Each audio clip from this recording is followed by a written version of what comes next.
So now talking about the functional group, this is the topic of today's zoology class. So from understanding the functional group, we can like make the open structure, or you can say the open structure of glucose or any compound, or you can say.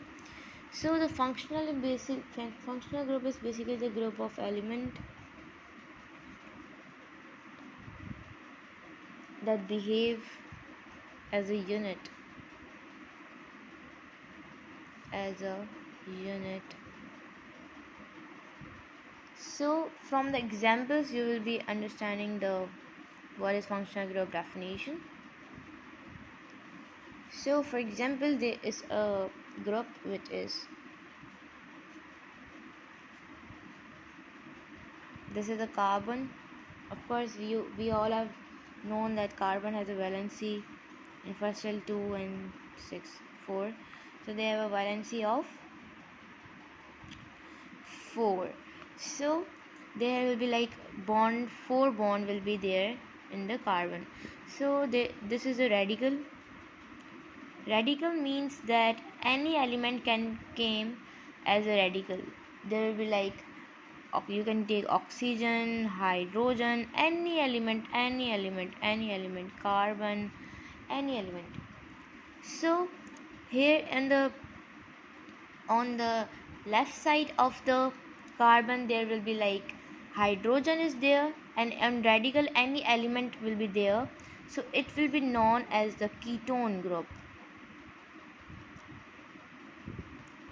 So we have a next group, which is the structure of the next group is radical and radical. If you guys are saying that on radical, I have told you that on radical you can put any element. There will be like carbon, hydrogen, oxygen, you can say the potassium, or any element. If we are putting like hydrogen here and putting here any element, so it will be like as it is as a ketone, so it will be known as a ketone group. But you have not have to, but you guys have to put any other element except the hydrogen. If you guys will put hydrogen here, it will be like same as the ketone group, so it will be known as a ketone group. But if we are putting like an other element here like oxygen, or here like carbon, so it will be known as the aldehyde group.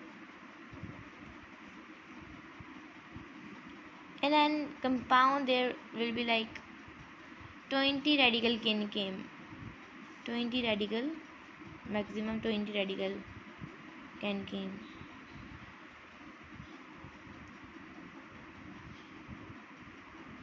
Okay, so the definition was the group of element that behave as a unit.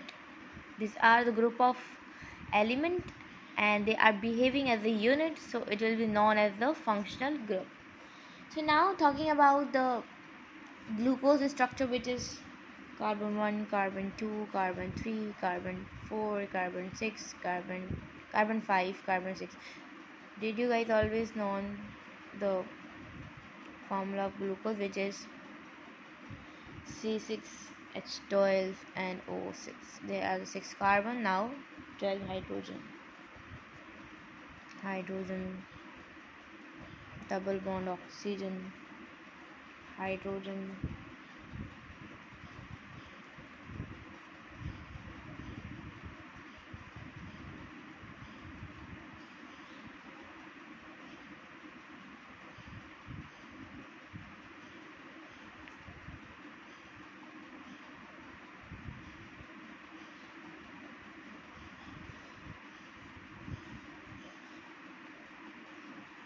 so this is the structure of glucose. Okay, so in tomorrow class we will be like, the sir will be telling us that what's happened, like what's kind of changes come in the glucose structure. So yeah, so let me tell you the isomer of glucose. The isomer of the glucose is The isomer of the glucose are galactose and fructose. What is galactose and fructose? These are the isomer. Now, in your mind, what the question raised, that what is isomer? The isomer is having the same formula but different structure. They will be like having the same formula as the glucose, but they will be having the different kind of structure. So these are the isomer of glucose. So in this class we just learn about the functional group and what's the structure of glucose and what are the isomers of glucose.